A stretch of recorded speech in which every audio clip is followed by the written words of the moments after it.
This episode of UDSP is brought to you by Audible. For a free 30-day trial, just head on over to audible.com/Gamebreaker.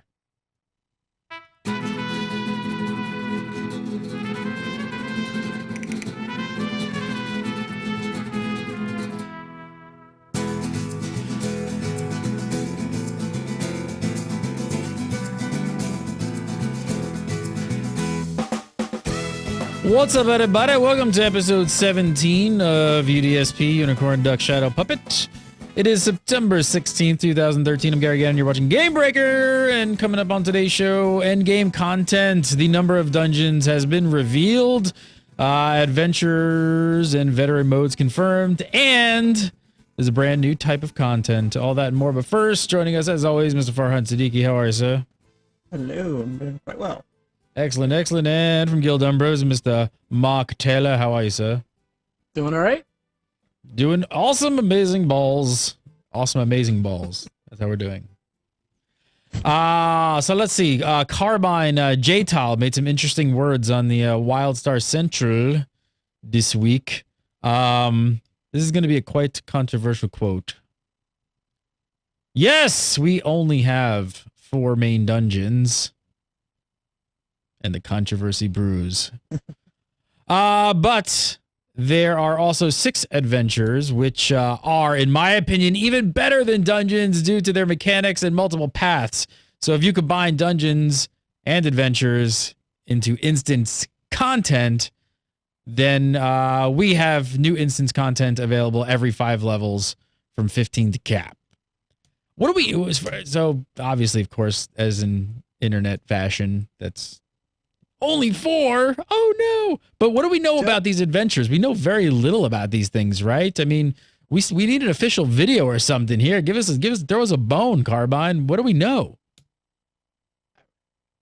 We know all but Jack, other than what you've seen on some of the interviews or clips of Mr. Frost from PAX Prime talk about. So you saw that there was video footage in the back, and you saw that they had something that looked like B-roll, or a prepared, film to discuss it. So I can only assume that they're going to come up with some kind of glorified dev speak or multi-series dev speak to kind of explain it. And so if you look at it, I think the place I saw it was WildStarFans.net.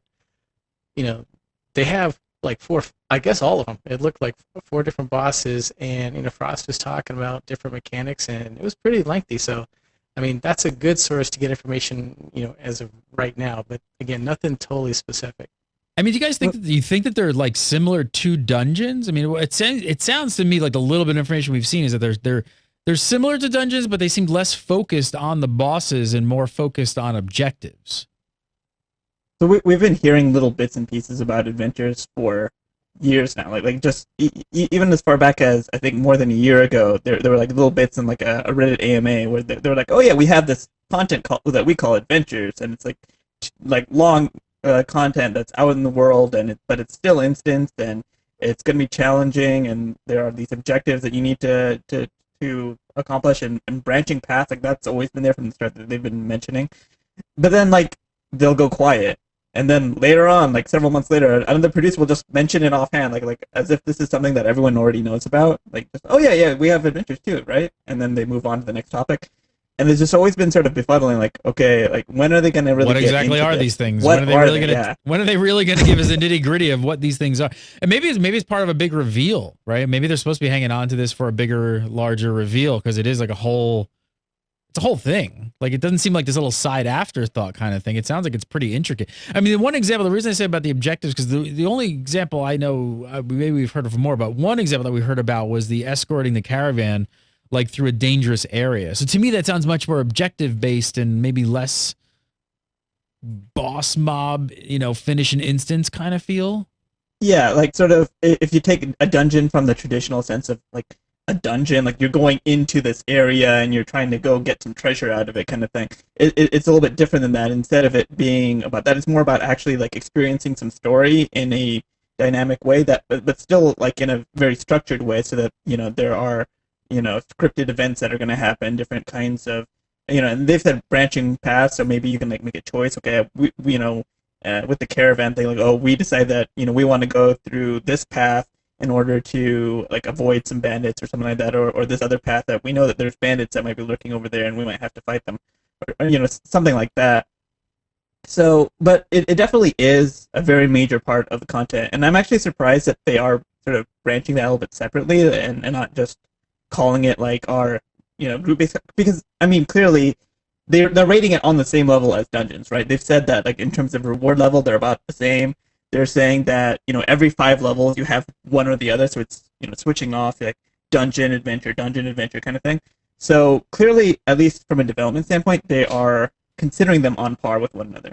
Do you think So that they're, it's really do you think guys think that they're like, are they tying a lot of story into these to kind of progress story forward, or is it going to be kind of just like these little mini side? Because adventures to me sounds like almost like side, not side quests, but something that's not very very necessarily like this is the overarching story kind of like flow. This is like something you do off on the side.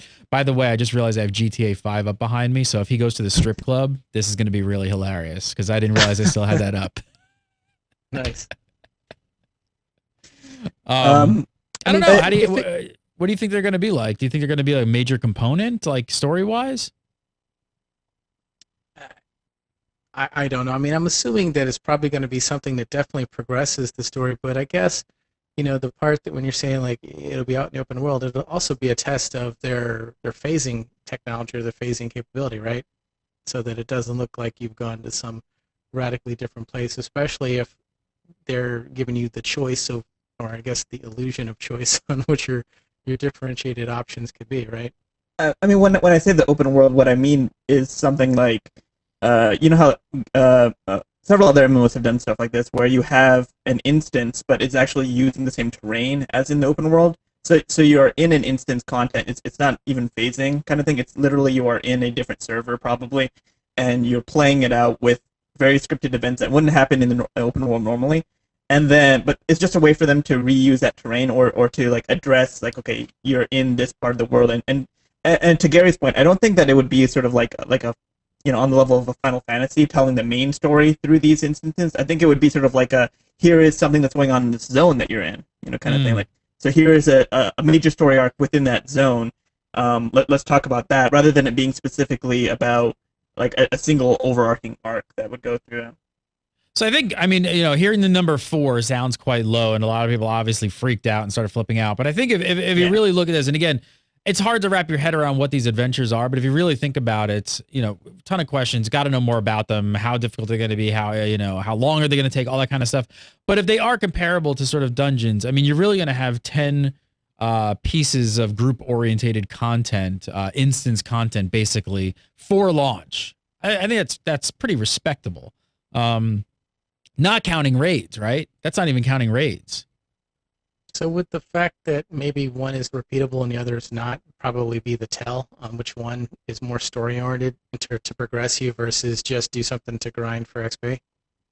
So, like, normally dungeons, well, at least it seems like in Final Fantasy, since you've opened that up as an example, like if you're using it in the same context or the same open area, then I guess like a guild hest or a guild levy might be an example of something that's in the open world, but it's, whether it's through phasing or it's an instance area within that same environment, it still allows you to kind of progress. But it seems like their dungeons in Final Fantasy, again, using that as an example, seem to be something that is a one-time thing as you progress, and then after you reach max level, then you go back and do the hard mode versions to try to grind XP at that point in time. So I think that if we don't know at this juncture, then to the level set, as we look for information moving forward, if we look and we can try to find out which one of those is repeatable, that should probably be the tell, right?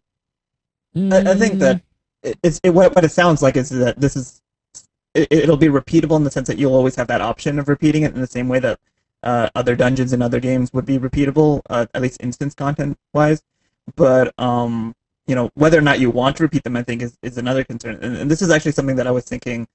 When I heard that, okay, so 4 dungeons and 6 adventures. Now, I don't know exactly what the duration of a dungeon is, but I know that it's a little bit longer in WildStar than in some of the more recent MMOs.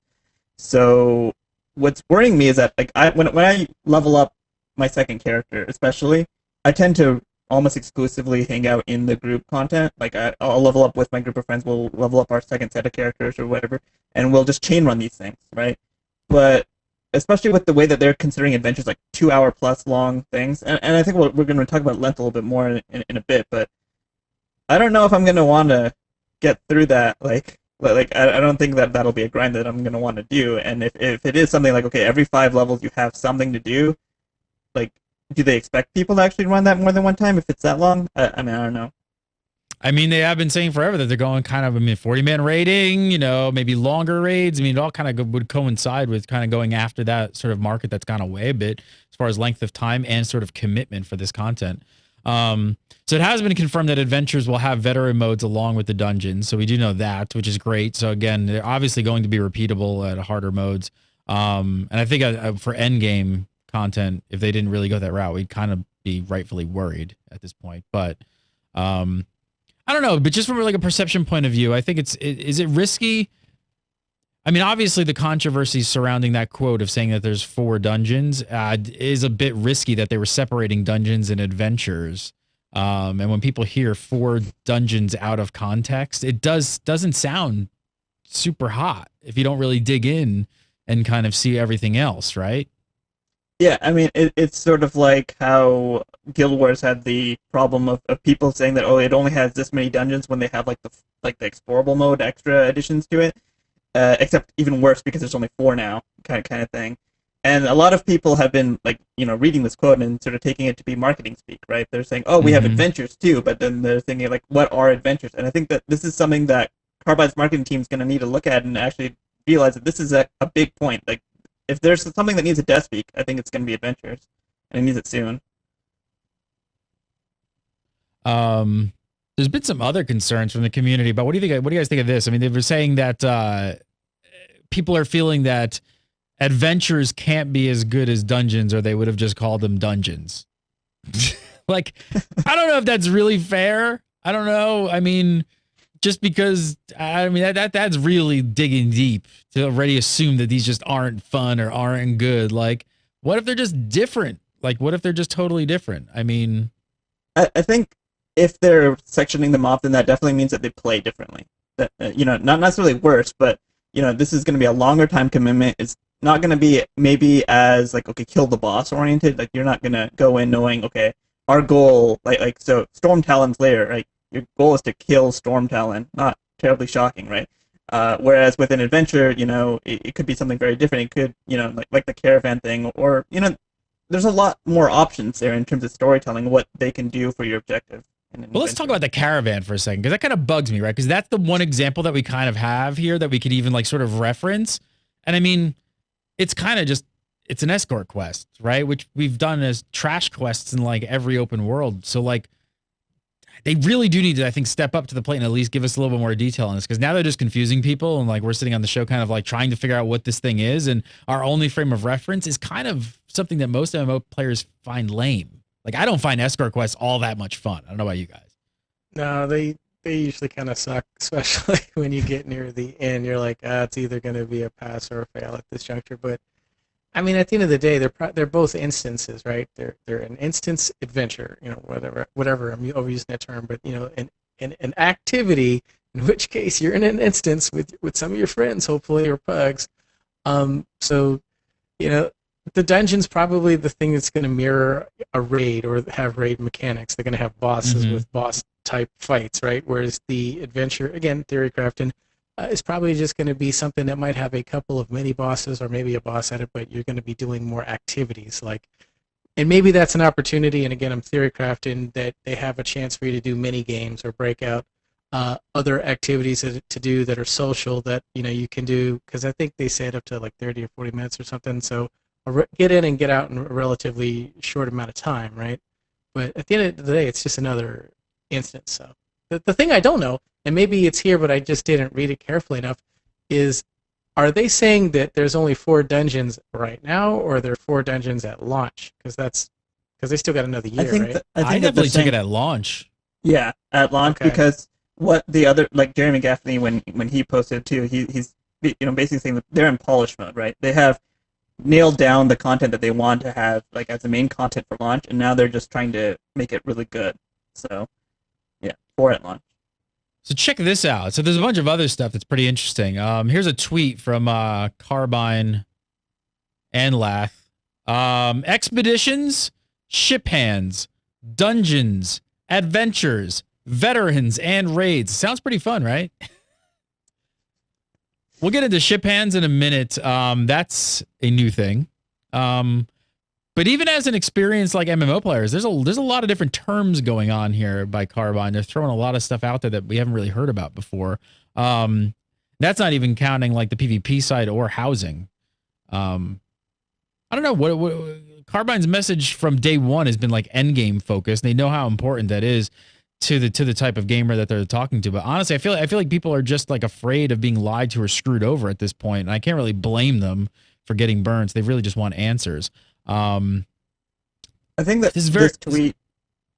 Sorry, I think this tweet is sort of like a, just like a let's just throw everything at the wall and like here's all of our group content. Look, don't worry, we have a lot. Because I mean, this is probably something that I imagine is actually sort of surprising for their community team. I'm just imagining because they've been saying from day one, right? We're about Endgame. We're about having a lot of content, especially group content for our players, and then now like they're the game that people are saying that has like almost no group content. Like that just must be so weird for them, especially because I think that especially when you're working in the company and you're sort of in that echo chamber, you probably really just are convinced, yeah, we are the Endgame people. We have a lot of content. That this isn't going to be a problem, and then just like in a post, like someone just mentions, oh yeah, we have 4 dungeons. Then it's just like, all of a sudden people, because everyone else doesn't have all the information that they have, and so it might be hard for them to realize that, oh, this is actually something that's going to be that's going to cause a lot of problems. And so let's just throw some terms out there. Let's try to calm some people down by having some of this. Well, that's why we got this show right here. We tell them what they need to point out. You guys need to point out what adventures are. We need to know. We need to know because now you opened up the can of worms. Now we're just gonna have questions about it. So I don't know. More on that. Hopefully. Are you listening? Are you listening? Some other cool stuff here, and I guess this stuff sounds great. I mean, it says all of that out of context to some extent, but over 60 skins per weapon style and over 200 armor skin sets. So on top of all the customization we've heard about, I mean, I don't know if there's anything to complain about here. It sounds like there's going to be a lot of customization options there. And it's not like they're replacing gear progression with cosmetic either, right? So hopefully you're going to get the most of both worlds here. We're going to have progression and cosmetic progression, which is going to be pretty interesting. I think that is going to be one of the things that some people maybe don't realize about the replayability of this content, even if it is, okay, so it's 10 things, and you're going to be, especially if they have veteran modes, and, the ability to run these for endgame gear before raiding or whatever, to prepare for raiding. It's not going to be like Guild Wars, where, okay, like, you ran the dungeon, okay, so this was my feeling in Guild Wars, right? I didn't feel like I wanted to keep running the gear for the cosmetics, because I didn't feel like there was any point, as far as, like, like, my gear wasn't getting any better at that point. So even though the content was there, it's like, I wasn't going to just keep replaying it, but with that carrot there of having a little bit of vertical progression, I think that, even with 10, like you'll actually be able to appreciate like anything like randomization or these other things that Guild Wars did have in their dungeons. Like they had some random effects that would happen. They had like the explorable paths that you would have a little bit of branching, but it's still, I couldn't feel like I appreciated that randomness, like, because it still just felt like a pointless grind for me. Whereas I think in WildStar, maybe I'll feel a little bit happier about that, because I'll actually appreciate that, okay, they're changing things up because I have a reason to actually do this content. So, well, I think with the adventures, specifically with the opportunity to have different outcomes or paths throughout it, I think that'll lend itself to making groups of people, guilds, whatever, more likely to help their lobby friends. So, for example, if they have a system that allows you to ratchet down, and they have it, they haven't discussed what it is, but Jeremy Gaffney said in one of the interviews that they've got some kind of system that will allow you to group with your friends if you have disparate levels. Well, now I don't have to worry about 6 of my guildies going, dude, can you help me run through this adventure so I can level up, so I can check my blocks, so I can progress. Now I don't have to come up with some convenient, I'm sick, I can't help you, I gotta go, work with my kid. Now I'm like, okay, I'll run this level 20 adventure with you, because now I might see something different, or it might be kind of cool, as opposed to like, beating your head against the wall, seeing the same exact grind all over the time. So I mean, not that I would never, help all of my guildies and all of my Never. friends run all of their adventures, That's We're it. selfless. Confirmed. Mark Taylor, worst guild master ever. Doesn't help anybody. It's all about me. Not true. Is that a big problem though? Like, do you guys find that it's actually even within a guild of a group of people that you're sticking together, like that even at that point it becomes harder for people to find other people in the guild that are willing to help them just do it just out of like, being cool? So Mark and I were talking about this a little bit right before the show. So I'm playing Final Fantasy right now, and I hit that wall, early on where you get those 3 story dungeons that you have to do in a row. And I was playing as a DPS class, so the queues were so long that I was just getting frustrated, and I wasn't getting through it. And my guildmates, they played early access stuff. I wasn't, I think I mentioned before, I wasn't planning on getting Final Fantasy at first, and then WildStar got delayed, and so I picked it up. So I didn't have any of that early access stuff done. I was really far behind all of them. And it wasn't even this they weren't willing to do the content with me, because I'm sure that they would have. I just felt guilty. I felt like I was wasting their time by making them come back and do that stuff with me, because we usually when I play them, I'm one of them, right? I'm one of the ones who are up there in the levels and doing all that stuff. So but are you the type of player that never helps people who are lower than you and actually go back? Because we have a pretty decent sized link shell. We got 2 of them running. So like, I think there's like, what is there in a link shell? 125, 130, something like that. And they're usually both pretty packed. Every time I've been on there, like gotten people to jump in and pretty much help me out and like have a really good time. And I don't know, you're the type of player that won't go help lobies, or you just no, I would, but the group that I'm playing with is actually somewhat small. So I think that there's 10 of us or so. Oh, and, there you go, man. You should join our link shell. There's your thing. You need more people. Probably, yeah. I wasn't really planning on playing Final Fantasy. I had no plans, and I just going in, and then I just feel like, there's like all this. Yeah. I mean, I kind of plug the XIV Nation then. Just join the XIV Nation. No, like, well, when you have like 200 people in a link shell, it's actually pretty easy. Like, I go on there and I'm just like, hey, because I'm DPS as well, and that's obviously I tried Duty Finder once. It took forever to pop, and then my group was absolutely atrocious. I'm like, all right, that's never happening again. But yeah, the same thing. Like, but I type in there, no more than 10 minutes. I usually have like 3 other people totally willing to go and play. So, gotta hook up with the XIV Nation. But the great thing about that, completely off topic, but relative to what you just said, having a group of friends, a link shell, a guild, some kind of organized, method to socialize completely changes the dynamic of a game. It does. Yeah. I mean, it is so important. I mean, so just using that link shell. I'll just keep plugging. Gamebreaker Nation, Gamebreaker Nation. Any reason for Gamebreaker Nation? This would be no, but this is the exact reason why I want to do this thing so bad. Like, as you run a guild, right? I want to run like some massive guild, basically. But like what you just said is, I hate the fact that like you're either feeling guilty or can't find people, and it's like a good sized group with people spread out across all different levels. It creates such a better environment for gamers. Like, it's being able to just jump in, even though I don't even have a connection with those people I've played with and ran these dungeons with. I'm not even on Mumble with them. I'm not on Vent with them. What's really funny is they don't even know it's me. So I'm playing in the link shell and no one knows it's me. Like, no one has blown my cover yet. But you're not the Makote named Gary G. Gannon?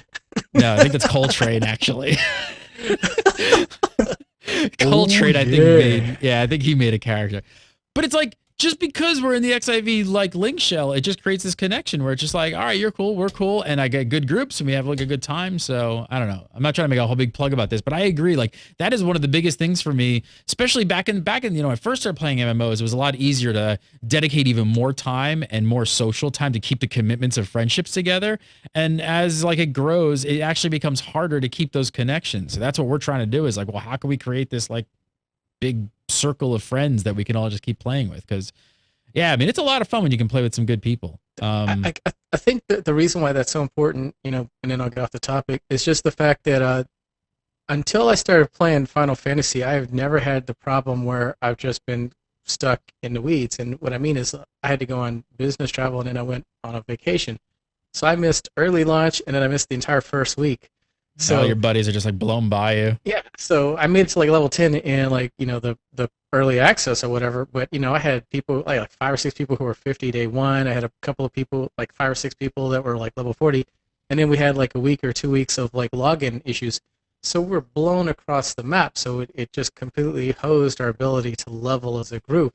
and to be able to get to rating or in-game as a group. And now I see it, because now I'm stuck at 35, 36 or whatever, and I'm just sitting there. And regardless of what game you play, hopefully WildStar will crack that nut.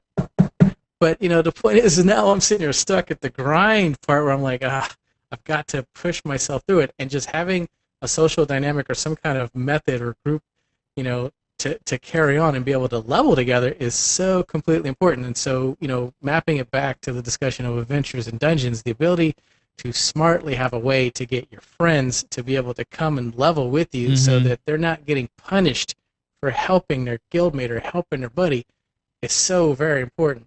Yeah, I agree. You need to feel like if you're going to get down leveled or, the loot's going to do different, you still need some sort of incentive, even though they're your friend, to help them would be nice. It just makes it that much easier to say, yes, I'll help you if you feel like you're getting something out of it. I actually really like an idea. I think more games have sort of a mechanic that does this now, but I have to say, going back to the Final Fantasy thing really quick, I'd actually like to see more games implement the link shell idea. So beyond your guild, your free company or whatever, actually have those link shells. People, you guys aren't playing the game, a link shell is outside of your guild, basically, and it's a way of communication and chat to join something. So you could be in a guild, or it's called a free company of, Guild Umbra, but still be in the XIV link shell. And then you get, I think it opens up to find a lot more people, right? So you can still even keep your kind of core group guild and stay tight, but still have this like pool of other people that you're just like, I wouldn't mind playing with them. I don't know why other games don't really do circles. that. Yeah. Circles. Oh, yeah. That's right. Yeah, the circles. Yeah, that's right. So we could create a circle. It could be also like an alliance, or at least a communication system for an alliance, for lack of a better word. And so, I mean, again, slightly off topic, maybe Gary, for blowing up the whole XIV nation or Gamebreaker nation across all MMO space, across all servers. Maybe we started out as an alliance, and basically a guild of guilds. Let's talk after the show. Yeah, we're definitely not doing cross servers, though. I can tell you that. We can't. We've looked at that. Wow, that's crazy. Yeah, I don't know. You don't do cross server, do you? For Umbra? No. We're just I don't even server know. per game. That's what we're doing to start off, and we are doing EU and US, and like having we're going to do separate servers for that, but not across all servers. That'd be insane. All right, I want to talk about Shiphands. First, I want to tell you guys about Shutterstock. I want to save you guys 25% off on your Shutterstock account. All you got to do is go over to Shutterstock.com, make an account. You can make a free account. I was actually just looking today. We're working on the Gamebreaker Nation website, and I've been looking around, just kind of like kicking around. I don't really know what it's supposed to look like yet, so I was just I was looking at some fantasy stuff and just some sci-fi stuff, but I found some really cool fantasy stuff. I don't know if we're going to use any of it, but man, like just some of this, like this piece right here, that's just awesome. Really cool looking piece. Fantasy, sci-fi-ish a little bit. Some desolate landscape. All these artists, there's some really amazing artists over on Shutterstock, and you're not stealing anybody's artwork, which is the great thing. You're getting a license to use this stuff. So that'd be a great backdrop for at least a website. You dim that out, put your website on top of that or something like that. That'd be great. If you guys got a website, guild website, YouTube channel, maybe you're doing videos on YouTube, I'm telling you, check out Shutterstock. We use it constantly for stuff like this, whether it's imagery like this, sci-fi, fantasy stuff, characters.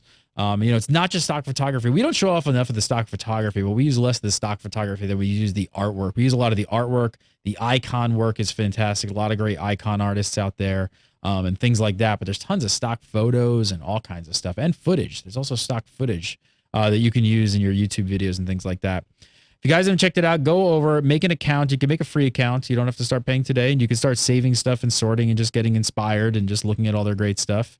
And then when you're ready to sign up, just make sure to use the promo code Gamebreaker9, and you're going to save 25% off on your account. So go check it out. Love the Shutterstock. Go to Shutterstock.com. All right, so let's talk about some Shiphands. Ships that have hands. This is another reveal. Instance content. What do you guys think of the name? Before we get into this, do we like this name? Shiphands? So when I first saw it come out, I'd heard the term before, so I looked it up on the internet, Google. And so if what it is maps to really what they're talking about, it kind of makes sense, even though it might be a goofy name. So basically, Does it mean like somebody you who's know, like swabbing the deck on a ship? Like, Yeah, like, you know, hey, ship yeah. hands, man the guns. Yeah, I mean, that's so back in the olden days, you know, you'd say, all right, Yar. 6 ship hands, and they'd get on, they'd work for their keep, you know, whether it be like from, you know, A to B, and then, you know, they get dropped off at, you know, the other side, or they just want to start earning some coin, and basically clean the they just had toilets, to- ship hands. Yeah, So what exactly. we're gonna do, So, we're gonna clean toilets, instant cleaning toilets. There we go. space toilets. Space toilets. That's the most key part of it. So I mean, so what is it? What really is what is it that they're saying that it is? Let's see. I don't know. I just not So, like, with the an type of adventure content. So basically, they revealed ship hands on the WildStar Central forums, and here's the quote: it says, "We have some smaller instances that scale from 1 to 5 people, called at the moment, thank God, ship hands. These experiences are meant to be quicker than your average dungeon, anywhere from 15 to 45 minutes, and take you elsewhere for a while. While we don't have a ton of these, we do try to have one in each level band to allow for a departure from normal questing if you don't have the time to do a full dungeon." Yeah, and the at the moment makes me kind of happy because I don't understand why these are called ship hands at all. I mean, it's a perfect internal name because that is what a ship hand would be doing, right? You're helping out on a spaceship, basically. So, makes sense. I'm wondering if this is what they showed an example of. Remember PAX East, Jeremy Gaffney, you know, worked with a number of different media sources, kind of showing the characters on like the moon of Nexus. So you were physically off the planet of Nexus. You were on a planet and had, you know, obviously different gravity and different monsters. So I'm just wondering if that little playthrough was an example of what a ship hand is, because it took you off the planet. I'm pretty sure that was actually a full zone. But Oh, really? I mean, I could be wrong about that. I'm pretty Okay. sure. I'm trying to remember back from that demo, but I'm pretty sure he said that was a zone that you can play through. Farhan crushes my story again. Crushes your theory crafting completely. I'm tinfoil hatting it up, and you just destroyed my idea. Sit down, Taylor. Sit down. So now, what do you think of ship hands, Mark Taylor? Now, huh? Now that it's, I don't know. Well, let's talk about the one like the ship hands now. 1 to 5 people. So it scales 1 to 5. One interesting that it even goes down to 1, which really doesn't sound. It sounds more like leveling content than endgame content to me. Then. Well, yeah, I think that's the idea. It's that I think that this was originally just like a kind of, you know, variety to stick into the leveling content. Sort of like, oh, this is cool. You know, we want to play up the sci-fi elements of our game. We want to let you, you know, give you a change of pace and things to break up the monotony of just questing. And then, you know, they were like, oh, the internet is blowing up over our only having 4 dungeons. Look, this is also instant content that you can do as a group. We've got more stuff. Yeah. You think that's what it is? You think the internet blows up and they just like start rolling stuff out even though they're not prepared to really describe exactly what it is? Within the game, I'm sure, and that's why they only had an internal name for it. But then there's like, oh, well, you know, we have other instance content. Let's just tell them about it. Let's just blowing their whole marketing plan up. The whole marketing plan spot's just getting blown up. Can you imagine how boring a game would be if just everything was just an instance? This is instance 5, and that's instance 17. It's all the same exact thing, just call them instances. Just all instances. And then they could say, oh, we have 27 instances ready for launch. I like the length of these, 15 to 45 minutes in between like questing and stuff like that. It sounds like a nice little, you know, it is a good in-between chunk of time that you kind of like even last night I was in FF again, bringing that back, and I was going to go do something, and it said estimated time was like 90 minutes or something, and I was like, man, I just don't have that much time. If it was like half that, I would have been totally in there. Yeah. So, I mean, it's good that these groups or games rather, or game companies are trying to come up with different things, you know, especially these guys, to break the monotony so you don't feel like you're just doing, you know, the level grind. So you've got different opportunities. But my concern is, after playing Final Fantasy right now, is do you feel that each one of these things is going to kind of become a grind in and of itself? Or do you truly think that these will be things that'll be fun to do? And I guess what I mean by that is kind of some of the things I'm seeing now is like now they're requirements. They're not just an interesting diversion. So in order to level up in my grand company, I couldn't because I had to clear out my hunting log. So now I was forced to do the hunting log thing, which I'd been completely purposefully avoiding because I just didn't want to do it. And I spent my entire weekend last weekend or whatever just going around and killing crap like 10 levels below me just so I could clear it, just so I could check the block in my grand company so I could progress. Do you think that that's a potential problem, or do you think that they're going to avoid that? I hope they can avoid it, because that is exactly your scenario, is kind of a scenario I'm in, the same thing. And it's something about the MMO design I can't stand.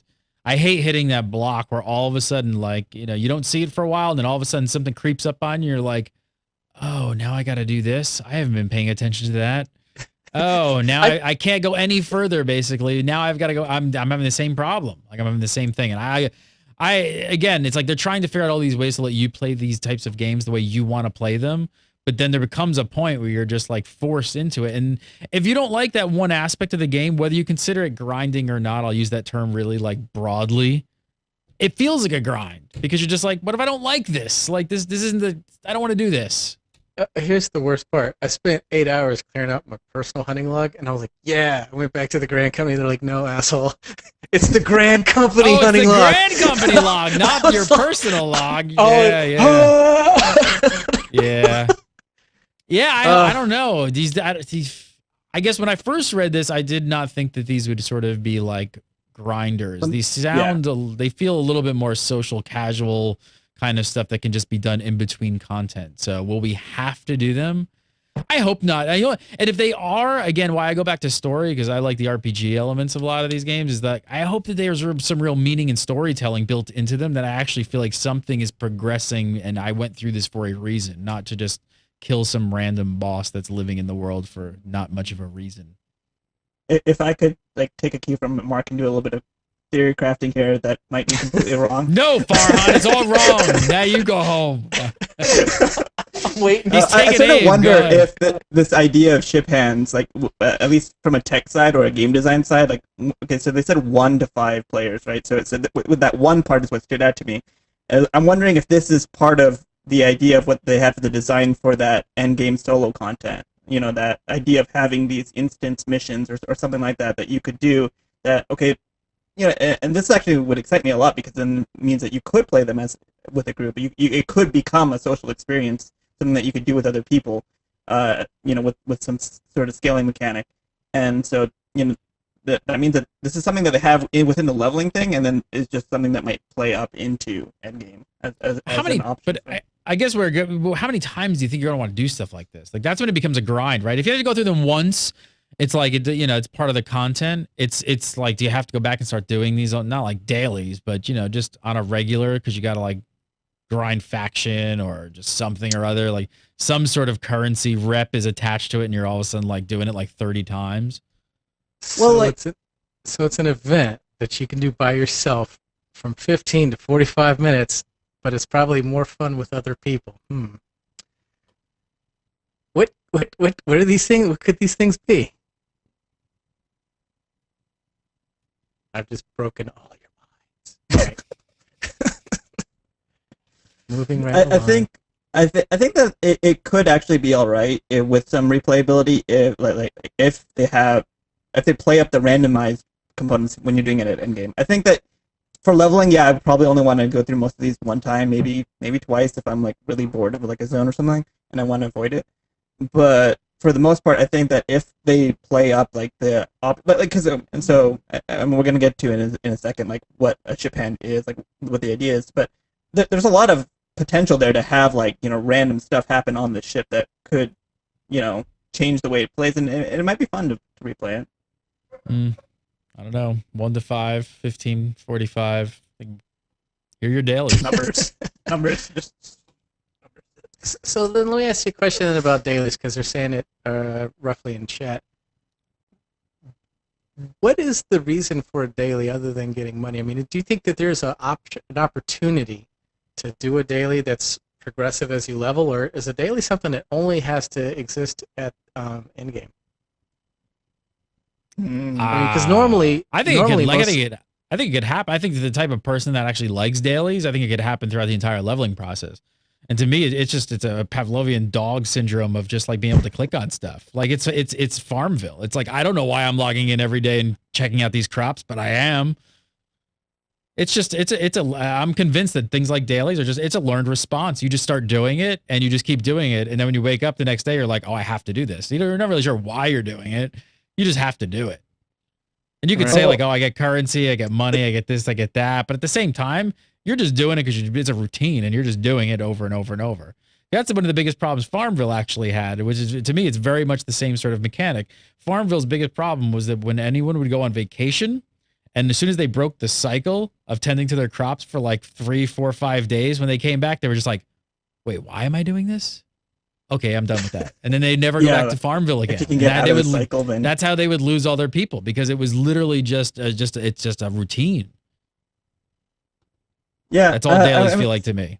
Some of the people in chat are mentioning that like Guild Wars 2's dailies. So like the idea of having like a large pool of options and then giving you some specific objectives that would repeat. Like so you would have something to do each day, but which objective you actually have to do could change from a day-to-day experience. I mean, like I think it's all right. I do think that I prefer when it's not for reputation, especially reputation that has like certain cap levels. I never felt compelled to do dailies for gold. Like if I had time to kill or whatever, and I just wanted to do something while I'm chatting with friends, then that was the only time I ever really did dailies for gold. But when it's reputation, I always felt like, oh, I'm not maximizing my potential to get reputation, and I need that for whatever. And so like I always felt really bad if I missed a day. Whereas other times, tabard. Yeah, well, it's not even about the tabard. It's about like you need the helm enchant, and you can only get that if you get to revered with whatever. Like it's just, I hated that more than anything else. So as long as they stay away from that a little bit, I think, yeah. I mean, I'm fine with them being in the game, and I also get that there's a type of player that wants to do that, like, you know, get that every achievement, get that everything, get that special enchant, and that's I'm totally fine with. If you're gonna do that every day, you should get it. And you know what? I'm not gonna do it every day. Don't give it to me. I'm totally fine with that, as long as it doesn't make a requirement that I have to do this, or at a point like I can't play the game anymore. So most games don't really seem to do that. I don't know. That's why I'm so happy that there's cred in the game. Yes. I would be rolling with like 2 or 3 of them day one. I'd be like, cred, $20, $20, boom! There you go. Money be mine. Cadium confirmed that Shiphands won't have a veteran mode for launch, but they could have one possibly in the future. So, obviously, veteran modes are going to take more effort, to just probably to make. And they're probably, hopefully, not just going to look like, buffing bosses by, increasing HP and things like that, but actually, like, doing something actually interesting with them. Here's another quote from Cadium. The Shiphand mission will take you somewhere new, most often a large spaceship of some kind. Think of all the sci-fi shows out there that take place in space: Star Trek, Firefly, Farscape. What happens most often is that something has gone catastrophically wrong in the ship somewhere. We like to play with those themes and settings. You're not going to find an out-and-out parody or rip directly from an episode you may have seen, but we do like playing with a lot of the common tropes of parasites, alien abduction, technology gone awry. We couch many of these Shiphands in broad concepts you'll be familiar with, if you're familiar with sci-fi at all. So kind of sounds cool. They're going to kind of pull at a lot of things we know from similar television, film, that kind of stuff, which is true. There's only so many mechanisms they kind of, have go on in most of that story writing. And the fact you're keeping it all sci-fi, that's cool. I don't know. So good. I just thought that's the space game for this game, without actually putting you in the cockpit and making you dogfight or get stuck on a rail. You know what I mean? I don't know what that's a reference to. Think about it. It's the space game, and it allows you to be in space, check the block, say that you're off the world, you're doing something different because it's space, right? Going on a trip to California is like going to Pluto or whatever, go somewhere else.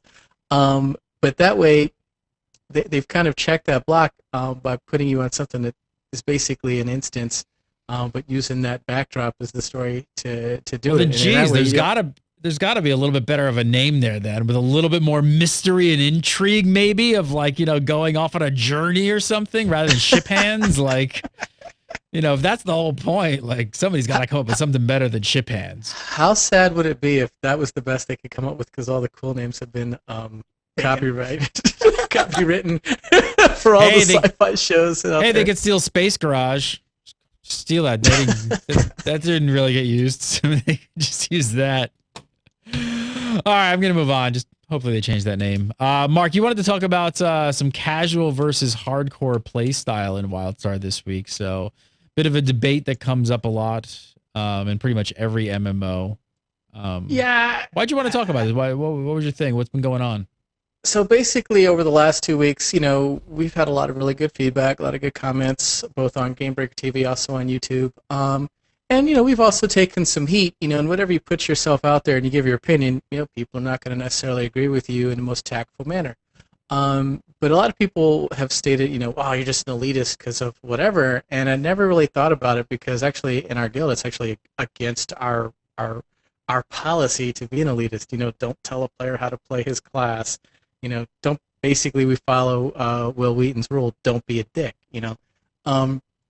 But I got to thinking when I started playing Final Fantasy, maybe I'm an elitist, maybe I'm a closet elitist, and I don't know it. And so there goes the divide between the casual and the hardcore. So what really is that? So for example, I started always thinking that I was one of those people who liked leveling up and playing with the friends and the adventures. And I started playing Final Fantasy, and I've been playing MMOs since they were MUDs. So you're talking like 20 years. I'm dating myself here.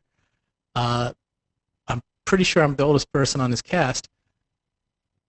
I have no fond memories of level 21 to 33. I just don't in any game. I mean, I never get together with my friends going, dude, remember that time we were level 25 and we were in that instance and that guy shot our ass off because he was 2 levels higher? No, the only adventures that I have any good memories of are, Endgame when I'm raiding, when we took that boss down, or when we were PvPing, and we did that. So I'm just wondering, what really is the mark of what's an elitist? I don't know. So basically that's probably the premise one. That's what I open up, to you guys to try to figure out, maybe from talking to you guys and all the people in chat, am I an elitist? Am I a closet elitist and I not know it? Am I hardcore? I definitely am not casual. The amount of hours I put into these games doing this show shows that I'm not a casual, okay? Running a guild. So I don't know. I mean, I guess that would be the first, question of, what really makes a person an elitist versus, a casual or not hardcore? Because I think a lot of times people who are air quotes hardcore are considered elitist by the casuals. Does that make any sense, or did I just ramble? Yeah, I mean, it really is. I think the first thing is our line of where the casual and the hardcore probably where that line is drawn in the sand is probably so distorted from reality. Like I think almost anyone watching this show, on this show, in our chat, part of anything we do is probably considered hardcore to some extent. Like no matter what, like casual people are not even watching this show. Like, why would you watch a show about people talking about a game? Yeah. So that right there is like hard. But then we now subdivided amongst like our group of people, and we sort of start looking at like just the people who are watching this in our circles and trying to figure out like who's hardcore and who's casual. I don't know. I think it's all ridiculous. I, on the other hand, actually do have stories about like in mid-level of things. And some of my most fondest memories are actually that, because I've actually never become a super like hardcore endgame raider type person. Like I've done plenty of raids, but I never kind of fell into this like, this is what I do.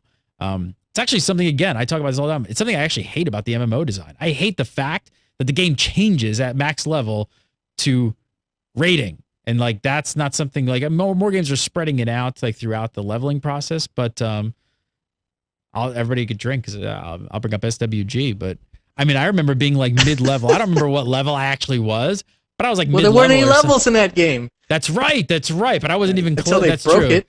Right. That's just true. I'm talking pre-NGE and all that stuff. There were not levels, but I was like, I wasn't even close to maxing out like Pistolier and that stuff. And I remember seeing the first like Jedi on my server and it being like this holy shit moment of everybody flooding to this area because he had a tent out and he had a lightsaber and nobody even had that.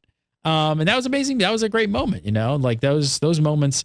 Again, it wasn't about the theme park type of content that the developer created for us. It was more of an experience that I had socially more than anything else. So I will acquiesce that to you because I had the same religious experience in SWG. I remember, I don't even know what level I was, what I was doing. I was like, going from A to B, and we were like, it's a Jedi. I mean, I'd been playing the game for like 6 months. I'm like, look, it's a Jedi. I was like sitting there telling some of my friends, come over here now. We finally found one. Yep. But again, that game changed towards like what we'll call like Elder Game or Endgame, but it wasn't. It was very different. Like the Endgame for that pre-NGE was more about the players creating content and doing stuff, you know. So I don't know, but I don't think just because you're a raider you like the Endgame, I don't think that makes you like an elitist. Like you just like that aspect of the game. Like you like going into that instance, you like, you know, figuring out the mechanics of things and the puzzle aspect of it as far as like wiping, figuring out what they did, like how are we going to do this again next time? Like you must just like that, you know, and that sort of style of gameplay. Which again, I don't understand why there's more games that just don't come out of the gates, just do that, just like let you do that. Here's a max level character, Mark, go end game. Yeah, I mean, it's kind of evolved to the point where, I mean, I've gotten hardcore to the point that we were, you know, the leveling process basically just taught us the class, where the class is, and we would only log in 3 nights a week. We'd log in 1 night a week to gather and do dailies and get money so that we could pay for repairs, and then, you know, we'd have 2 nights a week of raiding. We'd log in from like, you know, 8 to 12, and we would raid, and we'd get our stuff, we'd get our loot, and then we'd log in 2 days later. We'd only log in 2 or 3 days a week, and it wasn't like anybody didn't have fun doing other stuff. You know, they'd log in on other nights to level alts, but other than that, it was kind of like, it was almost like professional, if that makes any sense. You know, you'd get in, you do what you had to do, and you leave, and there was no drama, no whining. And yeah, you were showing up to like, you know, your sporting event for the night, and you had a game, and you went to the game, and you did it, you finished, you went home, like just, you know. Yeah, you know. And but I don't think it's elitist. I think. See, I don't know. When you term the word elitist, I tend to like feel like it's more of an attitude. It's more of just an attitude. Like you know, people that like seem to like, you know, there's always like people who just figure they know how to play every class, they know how to play everything, they've got the answer to everything. Like they're not very helpful. They're just kind of crass and just sort of like, you don't know what you're doing, noob. I think I think that Gary's right about that. That would be what a real elitist would be, but I think that when this conversation comes up, especially in comments of videos, like YouTube comments or wherever else, I think, and I hesitate a little bit to throw the other E word in here, but like some people feel like they, you know, they'll call everyone else elitist who don't play the way that they feel the game should be played, kind of thing. And I think that it's a completely different discussion because people feel like especially when a game's in development, I think that a lot of people they feel like if they are just loud enough and they call everyone else wrong, then they'll get more of the content that they like. And they feel like development time that's building other stuff is wasted development time almost. Like, if somebody doesn't like to raid, then they feel like, why are they doing that? Or even not just about like not liking raiding, but if maybe they like, you know, very casual raiding. So they feel like, why can't they just make it open so anyone can experience the content, see the content, see the bosses, and do that. And I feel like that's a really messed up way of thinking. Like I feel like that takes away a lot from the game because then you've watered down all the content for everyone instead of just trying to say like, no, here's what I actually want in the game. Telling the developers, or I mean, it's hard to actually tell developers what you want because what somebody says that they want is usually pretty different from what they actually do want. And that's something that developers have to deal with. That they need to actually learn. Like, what content should we create? Spoken like a true developer. like people don't really know what they want exactly, but I mean, developers can sort of figure it out. Like, okay, this is probably what they want, and this sort of reminds me of a discussion that came up a while back between one of Riot's, I think, lead designers, and talking about World of Warcraft and where World of Warcraft went with raiding and making it more casual and sort of like what he thought, sort of where it went wrong, and he basically said something along the lines of like, World of Warcraft opened up raiding to other people, but maybe what they should have done is kept it exclusive and just added different content for other people. And I think Ghostcrawler actually agreed, like, that would have been better, but we just didn't know what other content to create. Like, they haven't found that other content. Maybe it'll be flex raiding. Maybe that's it. I mean, this was back before it actually came out, so I don't know how that's working out for them, but But that was the idea. It's like, maybe we keep raids actually exclusive, make it actually feel compelling for the raiders, and then have that other content. So, you're elitist if you don't want other people to have fun, if you don't want them to have content for them. You're not elitist if you want your own content to actually be deep and compelling and hard and good. Which I think that's... Am I an elitist asshole because I'm not into lore? Because a lot of people are saying lore in chat. And I got to be honest, other than Star Wars, because I love Star Wars, I'm just not really enamored by lore. I mean, I'll like follow the story as I'm going, just so that there's context to why I'm beating this guy up. I think if anybody gets that hot and bothered by the fact that you don't pay attention to the lore, then they're probably skirting the elitist line, not you not caring about it. Like if you're just like, hey, I just click through the quests, that's the way I play the game. You're just sort of like, hey, that's my gig. You read them all. Now, if you were yelling at people because the cutscenes are taking too long in the cutscene because they're watching it or they're reading something, and you're like F-bombing them in chat, which happens constantly if people are just being like in Final Fantasy, they're just like, stop watching the cutscene, noob, let's go. And it's like, shut the F up. Like, no, I'm watching this. I'm actually interested in this. Like, just because you're not, that's fine. I want to see the Ifrit. Okay. Yes. I think it's more about just that attitude of like, you have to play like me, like why did this all come up though? Because last week, I mean, I know we got some comments like you had Olivia on the show last week, and like, I think she had a lot of valid concerns about like where the game is going, and just asked a lot of questions from like a kind of a neutral standpoint. We had is that where this came on. from? We had Olivia on, and she's all that in a bag of chips, son. And people lost their friggin' mind, or some of them did anyway. It was a vocal minority, let me say that. And it was not professional, it was not adult. Some of it was, I don't know, adolescent at best. I can understand some people's some of the questions going on, like 40-man raids. I still question 40-man raids. I'm hosting this damn show. I still don't know.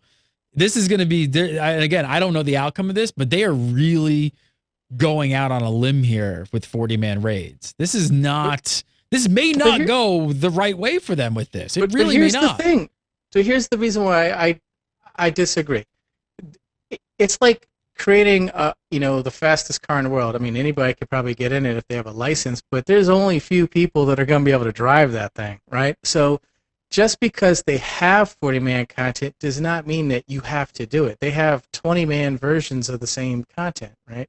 Sure. Now, are you going to get... they're a different raid. Like, so there's... It's sort of like a 20-man raid. Well, maybe I got that wrong, but my point is it's my understanding that they have 40-man raids and they got 20-man raids.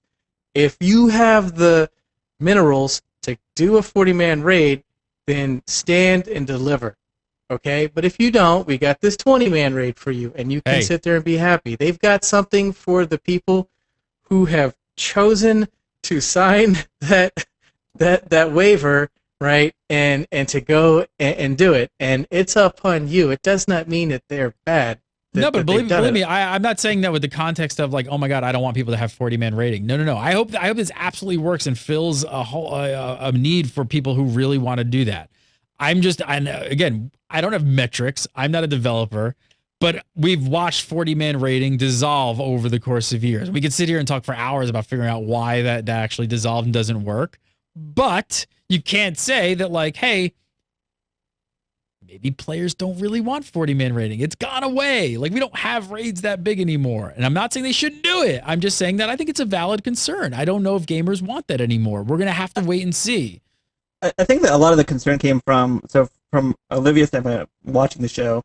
I think she was saying that, talking to the hardcore WoW raiders and asking them, like, are you interested in 40-man rating? And they're saying, no, that's too much. Like, we'd rather stick to like 20. We'll stick to 20 instead because that's more reasonable. We're, they're like at the top end of World of Warcraft rating, and that's what they think. And I think that's about. I definitely thought that was a really valid concern. I still do think it's a valid concern. But then, you guys had that whole conversation just a little bit ago about I should join a bigger link shell, join a bigger community. And what I was thinking about is that from the standpoint of WildStar, I have gotten into this groove of playing with the same really small, close knit group of gamers from game to game to game for like the last while. I think with WildStar, I'm actually going to need to just join a much bigger community the way that I did in earlier MMOs. Like actually find a whole brand new community to join in and accept the fact that I think it actually could work if you're willing to open up your community and pull in more players and not just Gamebreaker Nation, baby. Thanks, Mark. Gamebreaker Nation Circle, day one. We just got to find the right server. Guild Umber's going to be all up in there with some of the choice guilds. I think the thing is that, but there are a lot of players that were like in a situation that's very similar to me that feel like, my group of gamers aren't gonna have a place to do endgame raiding in WildStar because they aren't at that 40-man threshold, and they want to do the hardcore raiding, but they're not at that point, and they want to keep their close-knit community. They want to keep exactly what that is, and I think that's gonna actually be one of the bigger problems because this is, many MMOs have passed. A lot of people have actually established their gaming communities, and I think a lot of people are going to want to try to basically fit their little square hole, the square cube of guild into but that's the beauty of an alliance. You can keep your individual characteristics as your guild, and then you just agree to work with other guilds within that alliance to achieve X. So this week you may be able to be along for the ride. Next week you might have to sign, you might have to sit on the sideline so another guild in that alliance can do it. That's the whole give and take. That's the whole reason why people work together in these alliances. I mean, so just speaking from my own experience only, and this isn't extensive raiding experience. Like you guys, did raiding in more hardcore games than even vanilla World of Warcraft. So school me on this if you want. But just from trying to be a guild officer in a 40-man raid in World of Warcraft, what I experienced, at least on my server, was that you didn't really have alliances working out. Like one guild would just end up absorbing the other guild, and then they would sort of just be that big guild. There were only a few big guilds on each server, and I think that might actually be okay. It might actually be okay to have fewer small guilds. I'm thinking about World of Warcraft and later expansions when I was playing. I was always in this much smaller guild because they didn't need to be as big anymore. And I feel like maybe I just got too used to that. Maybe I should just open my mind a little bit to actually being in a bigger group of players and just having a lot more people on the sidelines and doing all that stuff again. Well, it's interesting. The whole conversation is interesting because it's funny how the whole MMO genre is sort of forking in 2013 and 2014. And it's funny because we're sitting here talking about WildStar doing this, and we're all kind of concerned by the fact of you feel you're going to need a larger pool of people. You're, the 40-man rating league. You're just going to need more people. And then you've got all these other games like The Division and Destiny and these other things where they're going the opposite way and they're being like, they're trying to give you the experience between 4, 5, 6 of your friends, and that's going to be the case, which is something we've seen because we've seen the large guilds kind of break down. I mean, there's still some really big ones out there for sure, but it's become a lot harder for a lot of players to kind of be into that kind of and even want to be part of something that big. So I don't know, man. The whole elitist thing, I don't know. I don't think that going back to just the elitist casual thing, I don't know. I think it's kind of silly to me. I think if you just live by don't be a dick, you're probably better off. Queaton. You're probably much better off just by that. So I don't know. I don't really I don't think it makes you an elitist though for liking to raid. I don't think it makes you an elitist for not liking the lore. It's just the way you like to play the game, and I don't know. Like I said, I think for me the term elite is more turns into the know-it-alls. The people who just know everything and know it all. And some of you guys may really be good players, and you may know it, but probably it's more about tact and tone to make you seem like a dick than you even are. Maybe you have some really good skills that you could help other players and be better, but still you don't have to be rude about it. So that's kind of, I think, for me what kind of turns into elitist. I don't know. All right, I got one more thing to talk about with Corey, but first I want to talk about some Audible real quick. Got to pay them bills. WildStar doesn't have any books yet, but there's another game coming out, Elder Scrolls Online. I know you're excited for the Elder Scrolls, aren't you there, Mark Taylor? Hell yeah. ESO All-Stars coming up in a week or two. Yeah. There's a couple Elder Scrolls books on the Audible. Just found these there at the Infernal City, the Elder Scrolls Series 1 and Lord of Souls. Let me see if I get a sample going here for a second. Through him and then went on beyond his sight. But it might have been the agony taking him away. Sorry. Expanded, passed through him, and then went on Ooh. beyond his sight. But it might have been the agony taking him away. Yet the light remained, the images continued. He saw the doll again, lying near this time, on a little grey bed. Its head was porcelain, and not unlike 100 such likenesses of himself he'd seen over the years. The cloth of the torso was torn open, and the stuffing was coming out. As he watched, huge hands took up the doll and poked the stuffing back in, but there wasn't enough to fill it, so one of the hands vanished and returned with a wad of grey and shoved that in too, before sewing up the doll with a needle and thread. When all the stitches were made and pulled tight, a knife came down to cut it. Ooh, now I just want to listen to it. It sounds great. Lord of Souls, an Elder Scrolls novel, book 2. It is up on Audible, and you could be listening to this absolutely free. All you got to do is go over to audible.com/gamebreaker, make an account, and we're going to hook you guys up with a free 30-day trial. Download the app to your iOS, your phone, your Android, whatever you got, your iPad, and you're going to get to download one free audiobook just by using the URL audible.com/gamebreaker. So check out the Elder Scrolls series and leave a comment below if you check them out and let us know what you think. I'm definitely going to be checking both of these out very, very soon. So Lord of Souls. Lord of Souls. Lord of Souls. Check it out. All right. Corey Herndon spoke to MMO Reporter at PAX. Lots of cool tidbits here. Magazines and journals can be found throughout the world. So basically, they have a lot of content. And sorry, I was gonna say, and Mark doesn't give two shits. That will be none of that will be in my inventory. Give zero shits, Mark Taylor. I give less than a damn. So I mean, this interview was actually pretty interesting for me because it brought up something that I remember reading a while back about WildStar, but I had sort of forgotten it. It just slipped out of my mind. And that is that their writers actually have like this policy that when they're writing quest text, and this is really on my mind because of Final Fantasy. Anything that they feel is going to be like mandatory quest text that's like important that for people to read, they limit it to tweet length. So if you can fit the quest description in a tweet, then it's in. And if it's not a tweet length, then it's you got to go back to the writing board and cut it down. Mark Taylor can't be bothered with 140 characters. Next thing is going to be like Snapchat. It's gonna take a picture. I got 3 seconds to look at this picture, and then it's gone. That's it. Well, I mean, that was exactly it because, like, what he was saying in the interview was like, you can't help but read it if you know how to read, right? It's on there. It's so short. You're gonna read it just because you're just gonna do it because it's so short. As soon as I heard that it was tweet size, I was like that old Guinness commercial. Brilliant! Brilliant! Brilliant! Brilliant! That is where it's become. Zero reading. And so, like for the people who actually do like the stuff, so like when I was playing, like say Mass Effect or something, I actually really liked listening to the codex. Part of that was because of the cool voiceover, but also just because like I like actually delving into the other lore of whatever game I'm playing. And Cherub says Mark wants one-word quest. Go fight. F that. Fight. I just want a picture. I just want a picture. A picture says like, 1,000 words. Son. That's it. It's gonna become just a picture. That's it. Forget Twitter. Like I said, it's like Snapchat. Just one pic. It only stays up for 3 seconds. I think Snapchat's 10. Make it 3 because it's even shorter. And then just that's it. That you got to figure out what you have to do by the one picture. In a couple seconds, and it's gone. Where's the tune with the exclamation point over his head? Oh, here we go. Picture. All right, we're going over here.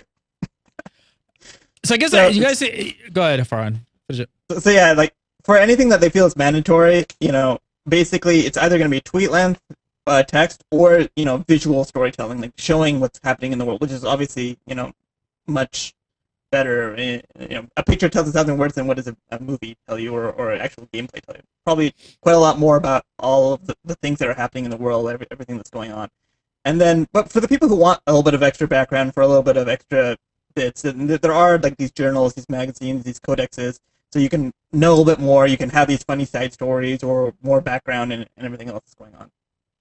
And so they're gonna put like an in-game codex or like kind of like a Wikipedia. I guess it'd be like similar to like SWTOR's system, Probably. So you can go back and. Never read that. Of course not. We don't expect you to. Maybe we should get it like on Audible and they could read it to you. Would you listen to it if it was all in voiced? And Ready Player One with Will Wheaton. There you go. If Will Wheaton was reading it, Gamebreaker you 9. would. There you go. Gamebreaker 9. I don't know, but the option's there for a lot of players who like that kind of thing, who actually care about story. Well, I think it'll be Mark. interesting.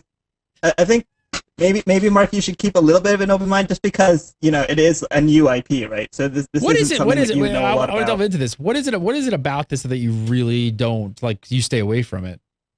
I agree. I don't like reading lots of quest text, but I really enjoy story if it's delivered properly. But you just don't care at all. I actually don't mind the story, and I hope that the story is good. To be honest, in any MMO I play, to keep me interested, just so I understand the context of why I'm shooting these guys or slicing over these guys. So I don't mind the story. I guess what I'm not getting into when I say lore is like, well, here goes this plant, which, back in the 3rd century of the 4th millennium, when the orcs, took a dump over here, the people used to have a belt loop, which actually didn't have anything to do with anything in the story, but I just killed 20 seconds. I don't care about that stuff. I care about, like, this is the reason why we're doing X and Y and Z, and all that other stuff is for someone who has time for that. So would you say it's more of the quest text from Trash Quest? It's all the side stuff that just doesn't really matter. Yeah. Just like the quests don't matter. I agree. That's why you got to strip like 80% of the MMOs away of all the shit quest text stuff and just get rid of it all, and then you don't have much of a game.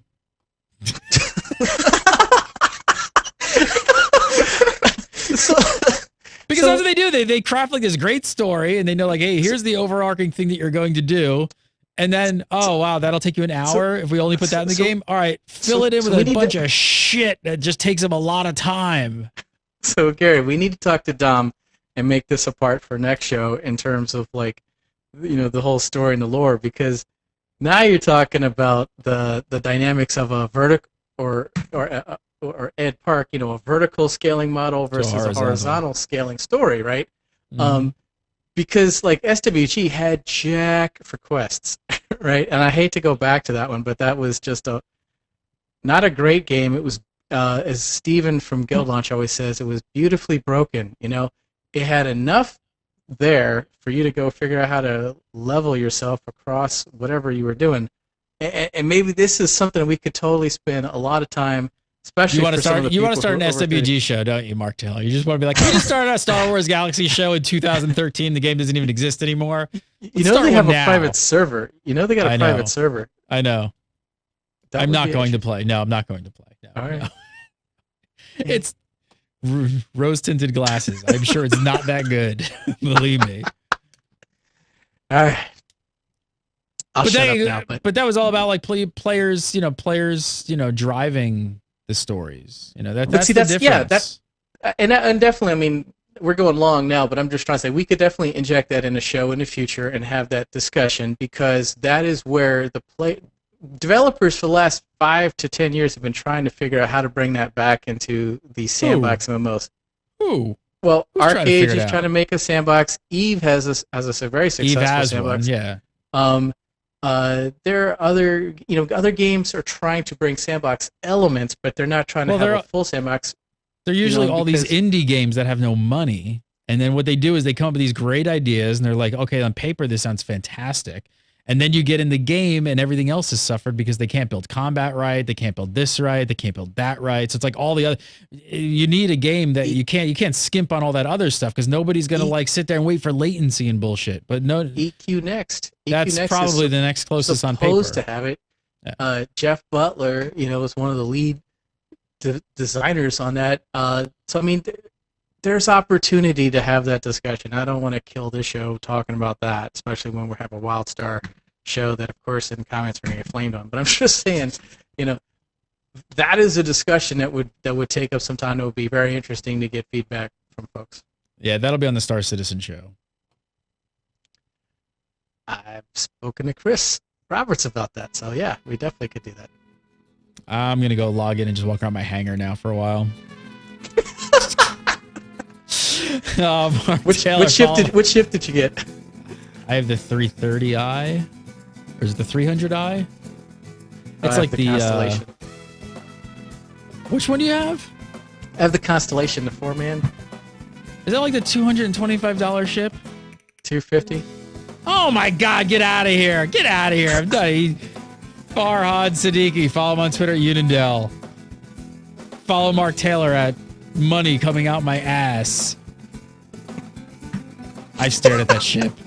When I saw the hanger, I just like saw the hanger that it comes with, and I'm like, oh my God. And then I went and looked at the price, and I'm just like, really? I'm going to spend like over $200 for a virtual ship that I can't even fly. I could just stare at for the next like year. Really? Really? Oh, get the Oculus Rift with your $250 ship and just sit. Does it work with it in the ship now? Right now? No, not yet, but it will. All right, it's another show. Mark All Taylor, right, follow him killing the show. on the Twitter at Guild Umbra. This show completely went off the rails today. This is a WildStar show, by the way, if we all forgot. We're just gonna combine. It's the WildStar SWG Star Citizen show featuring Farhan Siddiqui, Mark Taylor, and Gary Gannon. Follow Farhan on Twitter at Unindel, UNINDEL, and you can follow me at Gary Gannon. Follow Gamebreaker TV, Gamebreaker TV, and WildStar website incoming. So will be coming. Working on it. It's not the next one. Gonna get the Gamebreaker Nation up next. And then WildStar soon after. Actually, I think EQ Nation. What's that? Can't hear you. Gamebreaker Nation. Oh, yeah, that's next up on the docket. Alliance. Actually, probably EQ Nation, then Gamebreaker Nation, and then WildStar. It's probably the order to be in. But thanks so much for watching the show. We do the show live. God, I ran out of music. We're talking so long. Mondays at 3. What show is this? Where am I? Oh, GTA. He didn't go to the strip club, did he? Not as far as you know. I don't think so. I would have seen that. All right, everybody. Have a great week. Thanks so much for watching. Unicorn Duck Shut Up Puppet will be back next Monday at 3, and we'll see you next week.